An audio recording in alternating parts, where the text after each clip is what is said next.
જય મહાદેવ, રાધે રાધે, જય શ્રી કૃષ્ણ। આપ સર્વ મિત્રોનું સ્વાગત છે મારા યુટ્યુબ ચેનલ ઉપર, જેના માધ્યમથી મિત્રો વાસ્તુ, જ્યોતિષ તેમજ અન્ય જે જીવન ઉપયોગી માહિતીઓ હોય છે આપને પહોંચાડવાનો પ્રયત્ન કરું છું। મિત્રો, અત્યાર સુધી જો મારા ચેનલને તમે સબસ્ક્રાઇબ ન કર્યો હોય તો સબસ્ક્રાઇબ કરી લેજો, જેથી કરીને જે કોઈ પણ માહિતી આપવાનો પ્રયત્ન કરું આપના સુધી ખૂબ આસાનીથી પહોંચે, આપ એનો સારી રીતે ઉપયોગ કરી શકો।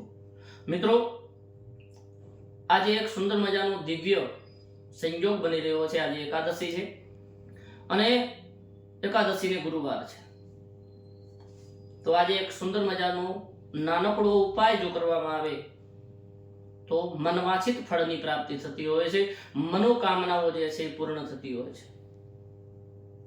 આમ તો મનોકામનાઓ પૂર્ણ કરવા માટે મિત્રો ખૂબ આપણે મહેનત કરવી પડે છે।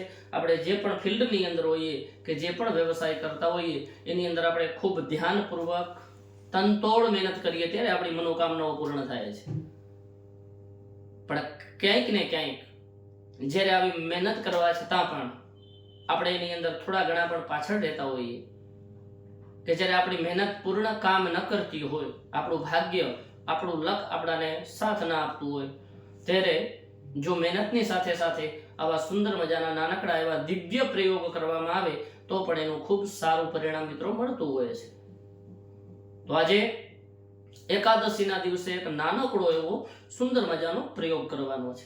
બહેનો પણ કરી શકે છે, ભાઈઓ પણ કરી શકે છે, પણ એના માટે સમય છે સાંજના 7:30 થી કરી અને 8:30 વાગ્યા સુધીનો। આ પ્રયોગ આજના દિવસે જ તમે કરી શકશો મિત્રો, કાલ કે 2 દી પછી તમારે આ પ્રયોગ કરવાનો નથી। તો આજના દિવસે શું કરવાનું છે તમને પ્રયોગ બતાવી દઉં મિત્રો।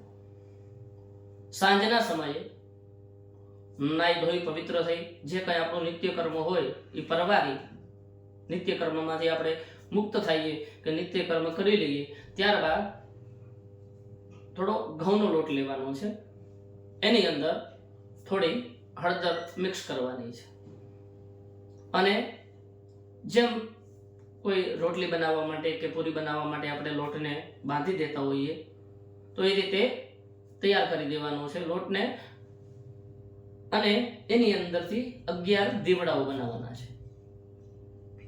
ઘઉંના લોટના એની અંદર હળદર મિક્સ હશે અને 11 દીવડાઓ બનાવવાના છે, અને જ્યાં કંઈ પણ કોઈ પણ જગ્યા ઉપર જ્યાં પીપળાનું વૃક્ષ હોય ત્યાં કને જવાનું છે અને એ 11 દીવાઓને આપણે ગાયનું ઘી લઈ અને ત્યાં કને પ્રગટાવી દેવાના છે।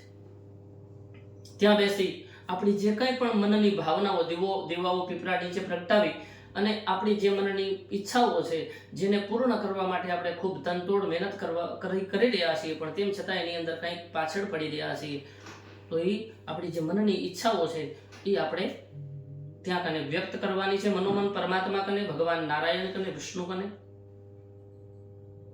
અને ત્યારબાદ ઘરે આવી જવાનું છે મિત્રો। આ દિવ્ય અને એક સુંદર મજાનો મનોકામના પૂર્તિ માટેનો એક સુંદર પ્રયોગ છે મિત્રો।